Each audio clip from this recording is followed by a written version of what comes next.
Nunca fui de escribir en ningún foro, pero después de lo que pasó esa noche, parece que mi cabeza no puede desconectar. Necesitaba desahogarme de alguna manera. Mi nombre es Teresa, tengo 66 años y soy viuda desde hace casi 6. Mi marido, Alberto, era un hombre reservado, pero lo dejaba todo en orden. Cuando murió, me dejó un ahorro. No era una fortuna, pero era suficiente para que yo viviera tranquila, sin depender de nadie.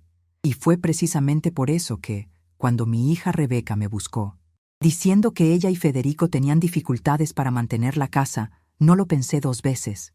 Habían comprado una casa adosada bonita, grande, en una urbanización de lujo, pero la hipoteca era pesada. «Solo por un tiempo, mamá», me dijo. Y yo le creí. Durante 3 años transferí religiosamente el valor de la hipoteca todos los meses. Hice todo en silencio, tal como ella me pidió, para no herir el orgullo de Federico. No me importaba no recibir reconocimiento público. Pensaba que lo importante era ayudar a mi hija a tener estabilidad, a echar raíces. Me convencí de que era mi papel como madre, y en el fondo, parte de mí pensaba que, un día, ellos mirarían hacia atrás y entenderían cuánto hice por ellos. Solo que ese día nunca llegó. Al contrario, cada mes que pasaba sentía que se alejaban más. Me llamaban para almuerzos de vez en cuando, pero siempre era esa cosa fría, superficial, y yo fingía que no lo veía. Me aferraba a la idea de que estaban ocupados, cansados, estresados con el trabajo, hasta que llegó la tal fiesta de ascenso de Federico, y fue ahí donde todo cambió. La fiesta fue en un restaurante elegante, de esos con vista panorámica de la ciudad. Pasé horas arreglándome. Quería verme bien, elegante, como el tipo de mujer que merece respeto, ¿sabes? Usé el vestido azul marino que la propia Rebeca había elogiado una vez, diciendo que me daba un aire de dama. Me hice el brushing, me puse un poco de labial, me miré en el espejo y me sentí bonita. Llegué a tiempo, me senté en la mesa reservada para la familia y pronto me di cuenta de que nadie parecía particularmente feliz de que yo estuviera allí. Rebeca me dio un beso apresurado, de esos que ni siquiera tocan bien, y Federico solo murmuró un «gracias por venir», pero lo ignoré. Me quedé allí sonriendo, tratando de convencerme de que estaba siendo paranoica, que era solo cosa de mi cabeza.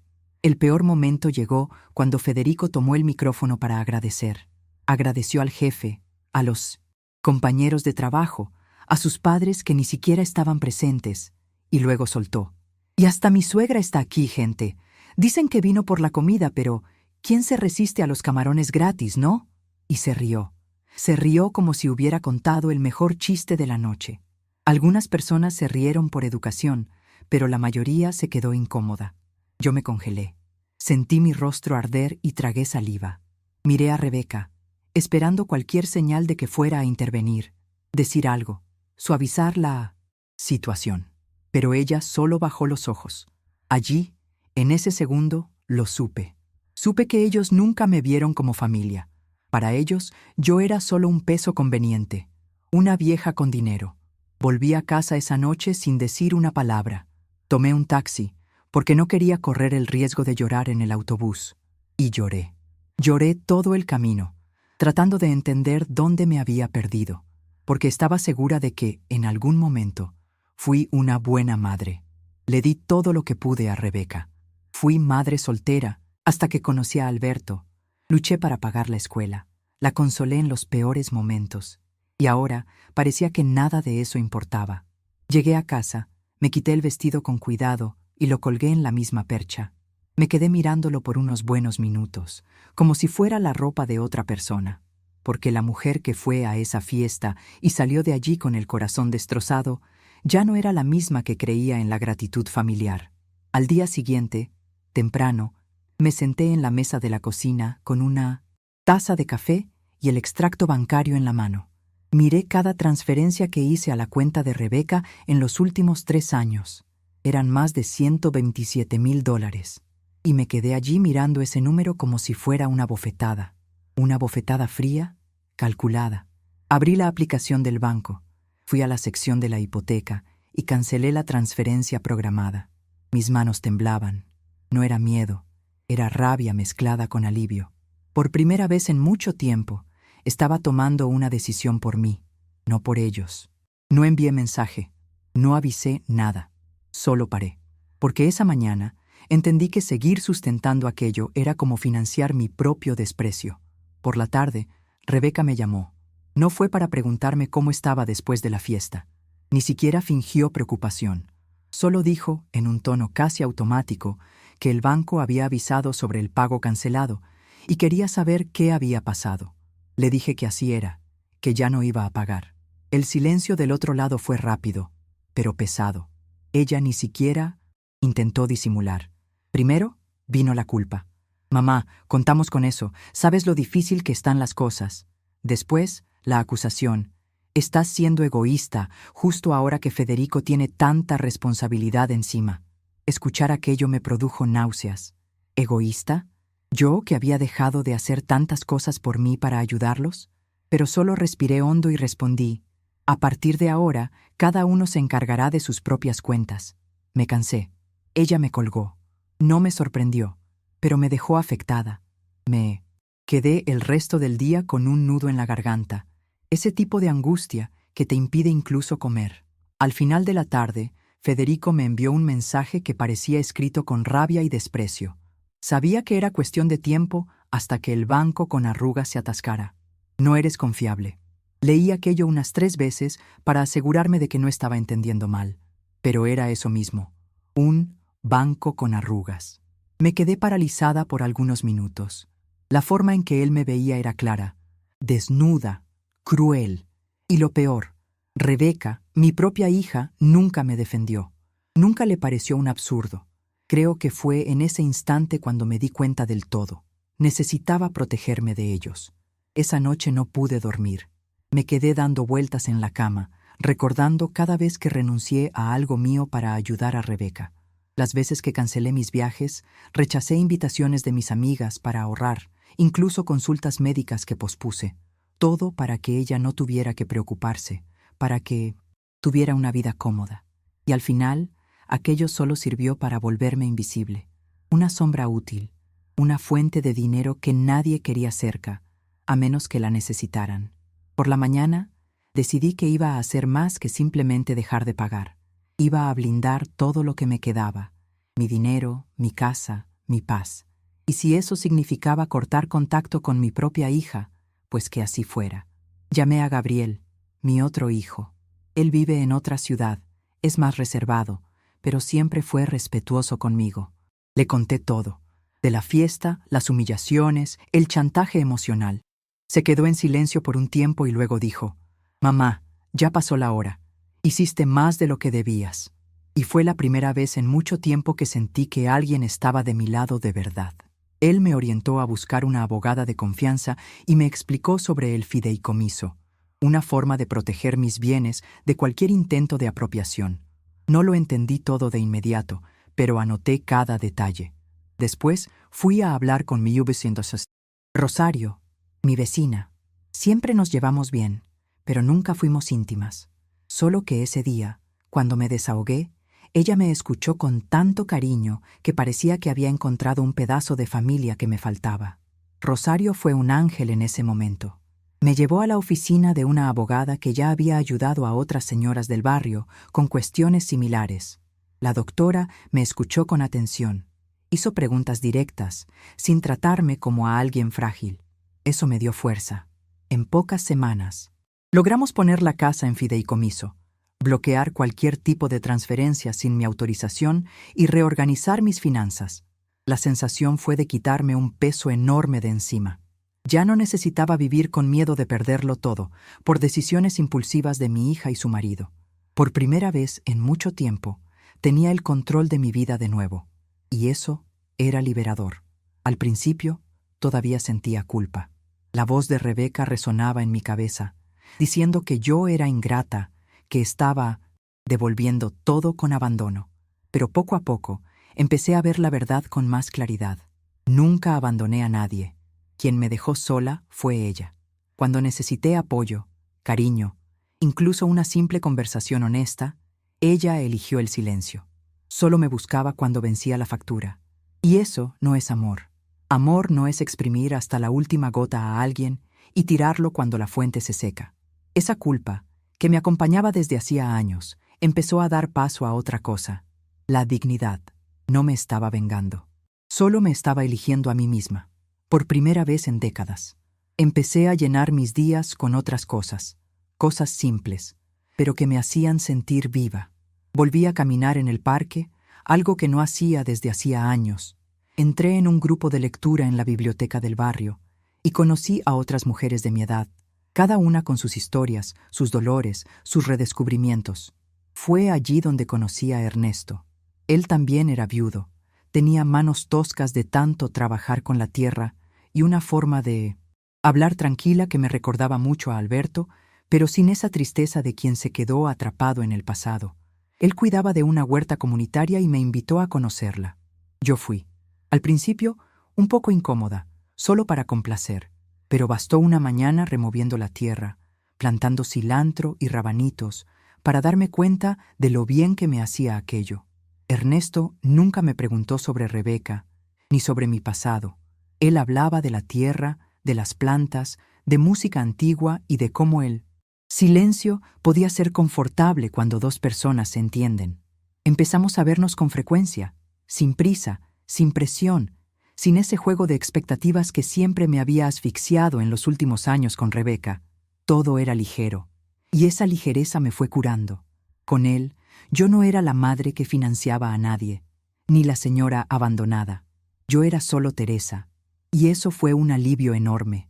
Poco a poco, me di cuenta de que sí tenía derecho a empezar de nuevo, que la vida no había terminado solo, porque Rebeca dejó de llamarme o porque Federico decidió que yo ya no servía.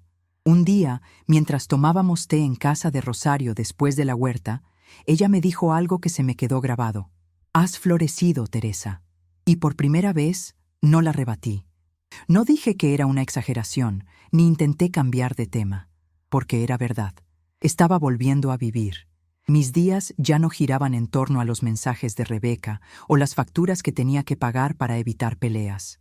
Por fin me estaba cuidando, rodeándome de gente que me quería de verdad, sin segundas intenciones. Y eso lo cambió todo. Incluso mi postura cambió. Caminaba más erguida, más segura, como si mi cuerpo finalmente hubiera entendido que ya no necesitaba cargar el peso de la culpa. Claro que no fue fácil todo el tiempo. Hubo días en que lloré, en que casi le envié un mensaje a Rebeca pidiéndole disculpas por haber cortado la ayuda. Pero en esos momentos recordaba el micrófono, la broma, su mirada baja, cómplice. Era ese pensamiento el que me hacía volver al eje. Y más que eso, pensaba en Gabriel, en cómo me había escuchado, me había apoyado sin juzgarme. Venía a visitarme más, traía a mi nieta Renata para pasar la tarde conmigo. Jugábamos a las cartas, hacíamos pasteles, nos reíamos a carcajadas, cosas simples pero tan llenas de sentido. Veía en los ojos de Renata un cariño que era solo de ella, sin exigencias, sin peso. Aquello me alimentaba, me hacía seguir adelante con firmeza. Las semanas fueron pasando y, con ellas, llegó la tal invitación disfrazada de reconciliación. Una cena, según el mensaje de Rebeca, para conversar y aclarar las cosas con calma.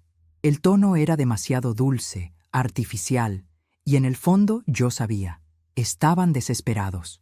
Quizás el banco ya estaba presionando. Quizás Federico se había dado cuenta de que la casa podía ir a subasta sin mi dinero mensual. No respondí de inmediato. Esperé 2 días y envié un mensaje corto. Agradezco la invitación, pero prefiero mantener distancia. Por ahora. Deseo que logren resolver todo de la mejor manera. Y así fue. Por primera vez dije no, sin justificaciones, sin excusas, simplemente no. Rebeca respondió el mismo día, diciendo que estaba hiriendo a su propia familia y que todo esto era una fase difícil, pero pasajera. Intentó apelar a la emoción, diciendo que Renata me echaba de menos, que ella misma estaba emocionalmente afectada, pero era demasiado tarde. Ya había pasado suficiente tiempo dándome, mientras era tratada como invisible. Ahora que mi ausencia dolía, no era porque me echaran de menos, era porque echaban de menos el confort que yo proporcionaba. Y no, No iba a volver a ser utilizada. Con mucho esfuerzo, aprendí que no debemos confundir amor con obligación. Y el amor, el verdadero, es aquel que permanece incluso cuando el dinero se acaba. Después de eso, el silencio volvió. Ningún mensaje, ninguna llamada. ¿Y sabes qué? Fue un alivio. Por primera vez en años, mi celular dejó de ser una herramienta disfrazada de afecto. Lo usaba para acordar encuentros con el grupo de lectura, mandar fotos de las nuevas plantas a Ernesto, ver videos de cocina con Renata. Era como si hubiera limpiado un terreno abandonado y empezado a plantar de nuevo. A veces, Rosario decía que hasta estaba más sonrosada, más animada, y yo me reía, porque era verdad. Me sentía más viva. Y todo esto sucedió solo porque tomé una decisión que parecía simple, pero que exigió toda la fuerza que tenía guardada. Decir, basta. Un sábado por la tarde, lluvioso, Ernesto apareció con una guitarra vieja en las manos y dijo que quería mostrarme una canción. Cantó bajito, con esa voz ronca y sincera, y yo lloré. Lloré de una manera diferente. No era tristeza. Era como si cada lágrima lavara lo que se había acumulado durante años. Las decepciones, los resentimientos, el sentimiento de ser desechable. Después de la canción, él no dijo nada, solo me abrazó. Y pensé allí, en ese instante, quizás todavía tenga muchos años por delante. Años para vivir a mi manera, rodeada de quienes me respetan y me ven, porque no soy un banco, no soy una carga, soy una mujer. Y todavía estoy aquí. Renata, mi nieta, siguió viniéndome a ver de vez en cuando, siempre con esa dulzura. Nunca me preguntó directamente qué había pasado con sus padres, pero una vez, mientras ayudaba a plantar col en la huerta, me dijo, «Me gusta estar aquí porque escuchas de verdad, abuela». Aquello me desarmó. Los niños sienten las cosas, incluso cuando intentamos esconderlas. Y me prometí a mí misma que, mientras ella quisiera mi presencia, yo estaría allí. No como sustituta de nadie, no para llenar ningún vacío, solo como abuela, tal como puedo ser ahora, entera, sincera, libre. En una de las visitas de Gabriel, nos quedamos hasta tarde conversando en el balcón. Él me contó que Rebeca intentó contactarlo también, diciendo que yo estaba desequilibrada, que necesitaba ayuda. Intentó invertirlo todo, pero él le dijo que, por primera vez, tuvo el coraje de decirle algunas verdades a su hermana.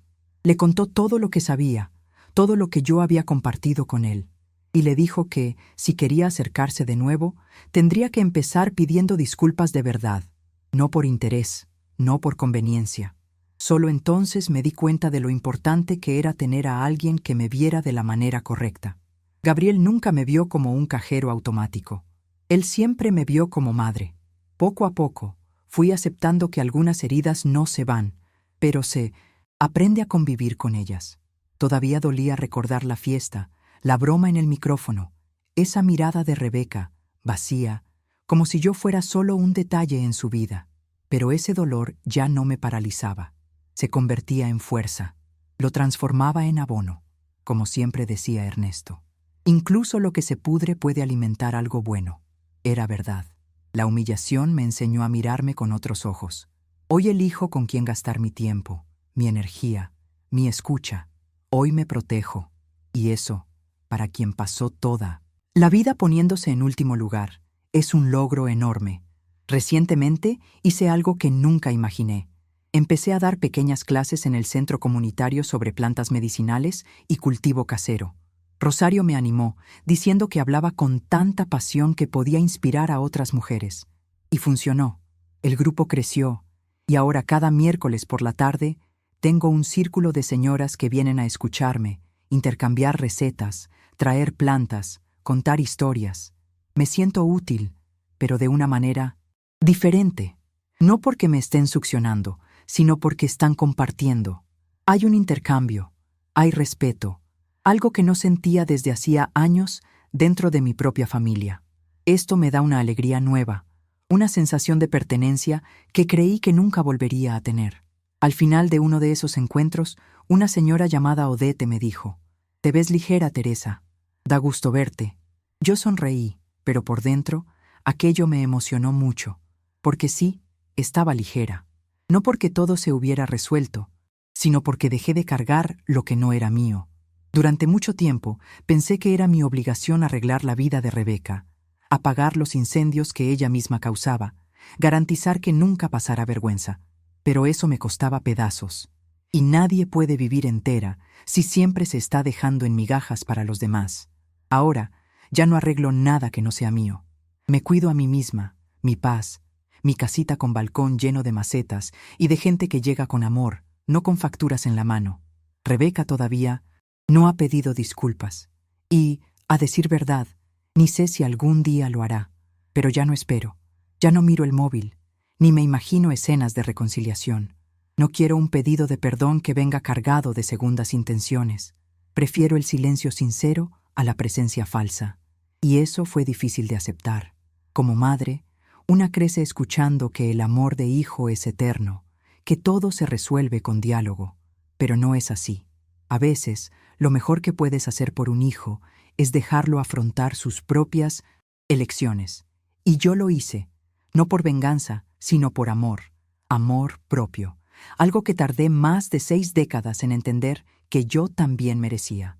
Una tarde, no hace mucho, me senté en la hamaca de mi balcón con un cuaderno viejo en el regazo.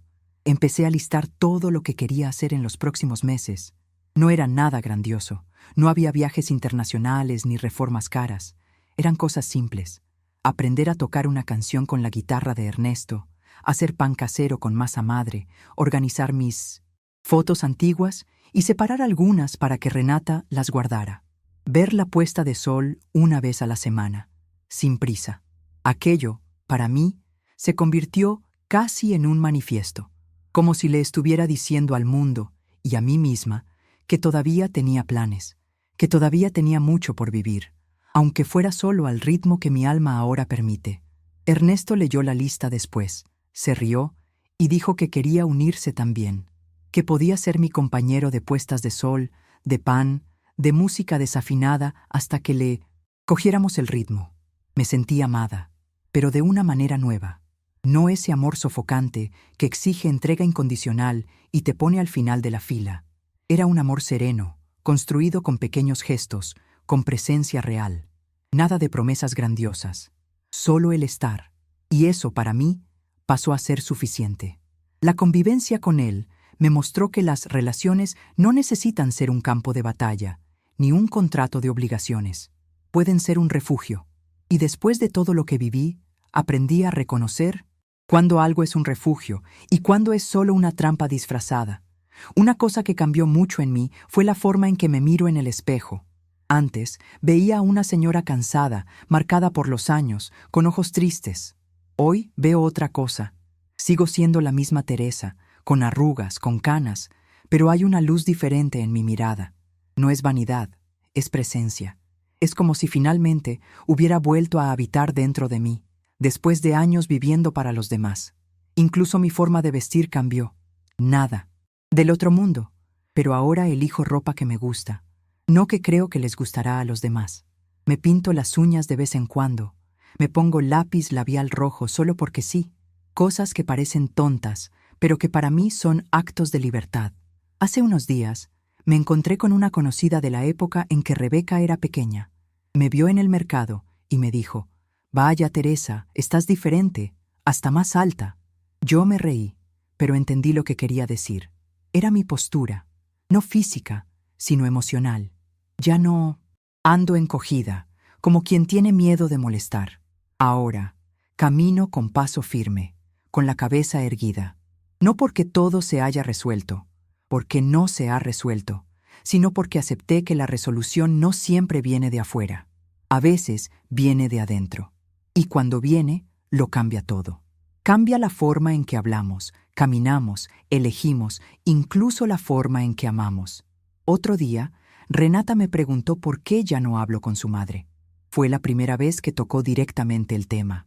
Respiré hondo y le dije: «Porque a veces necesitamos alejarnos de quien nos hiere, aunque lo amemos». Ella se quedó pensativa, no preguntó más nada.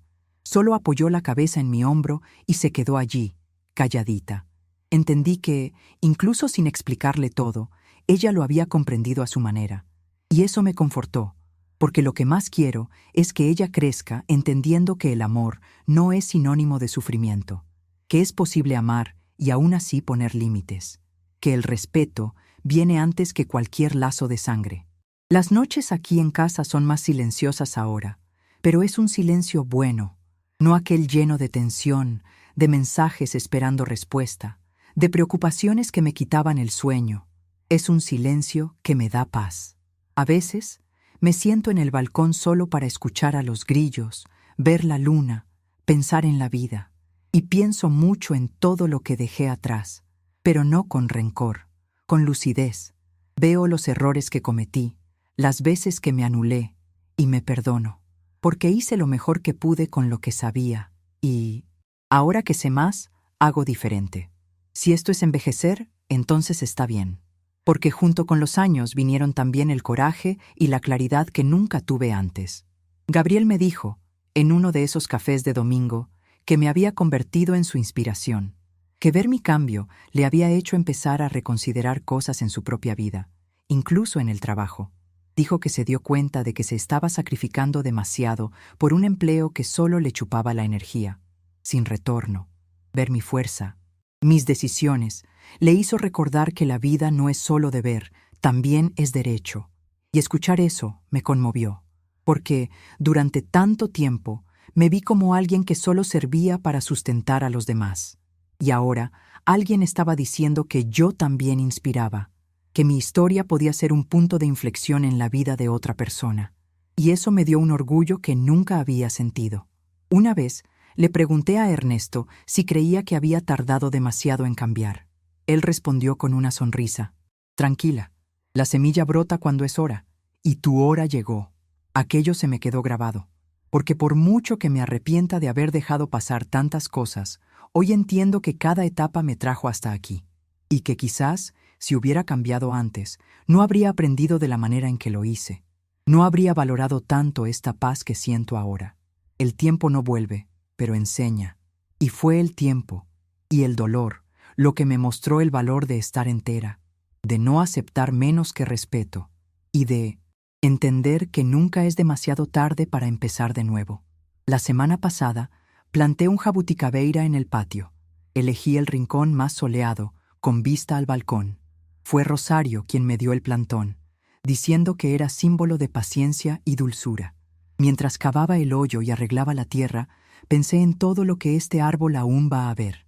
Quizás no esté aquí para cosechar los primeros frutos, quizás sí, pero lo que importa es que dejé algo plantado, algo mío, algo que crece sin prisa, con raíz firme. Y creo que así fue conmigo también.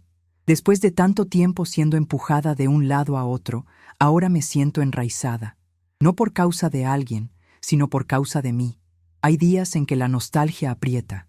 Nostalgia de cuando Rebeca era pequeña, del tiempo en que todo parecía más simple, más claro. Pero hasta esa nostalgia cambió. Antes venía con dolor, ahora viene con recuerdo. Y la dejo venir, ya no huyo. Aprendí que recordar no significa querer volver. A veces es solo el corazón, diciendo que vivió, que sintió, que fue de verdad. Y eso ya basta, porque a pesar de todo, no me arrepiento de haber amado. Solo me arrepiento de haber tardado tanto en amarme a mí misma con la misma fuerza. Y eso es algo que llevo conmigo todos los días, como un recordatorio de que merezco todo lo que ahora planto, cosecho y comparto. Hoy, cuando alguien me pregunta cómo estoy, ya no respondo en la lucha o tirando como se puede. Respondo, estoy bien, estoy en paz, y es sincero. No es una fachada, no es una fuerza fingida. Es una paz construida con esfuerzo, con decisiones difíciles, con cortes dolorosos y reencuentros necesarios. No hay nada más valioso que eso. La tercera edad no es el final del camino. Es un nuevo comienzo para quien tiene el coraje de elegirse a sí mismo. Y yo me elegí. Puede que haya llevado tiempo, puede que haya dolido, pero lo hice. Y lo haría de nuevo. Porque hoy la vida sabe a libertad. Y no hay nada más delicioso que eso. Quizás un día Rebeca entienda. Quizás no.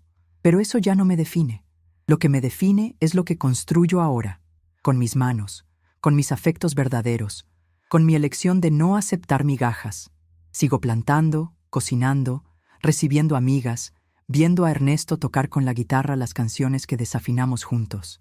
Sigo mirando hacia adelante, con la certeza de que todo lo que viví me trajo hasta aquí, y que de ahora en adelante solo entra en mi vida quien sepa respetar el espacio, el silencio y el valor que tengo. Porque no soy un resto, soy raíz, tronco y flor, y estoy viva. A veces me quedo pensando cómo habría sido si no hubiera ido a esa fiesta, si hubiera seguido pagando la hipoteca en silencio, fingiendo que todo estaba bien. Probablemente seguiría en ese ciclo, apagando incendios ajenos mientras mis propios rincones ardían. Fue necesario ese golpe público, esa broma desafortunada, para que yo viera lo que estaba allí desde hacía tiempo. Dolió mucho, pero también me despertó. A veces, la caída es la única manera de darnos cuenta de que nos estamos apoyando en un suelo que no existe. Y cuando una se levanta sola, con sus propias piernas, es ahí donde comienza de verdad la vida que vale la pena. Cuento esto aquí porque sé que mucha gente está pasando por algo similar. Madres, abuelas, mujeres que pasaron toda la vida dándose sin ver retorno, creyendo que el amor es aguantar todo en silencio. No lo es. El amor es elección, no es obligación. Y nosotras merecemos ser elegidas también. Yo elegí amarme, respetarme, protegerme. Y si hay algo que aprendí en todo este proceso es que perdonar no es olvidar. Perdonar es liberar. Yo perdoné a Rebeca, pero nunca más volveré a ese lugar, porque mi dignidad ahora es innegociable.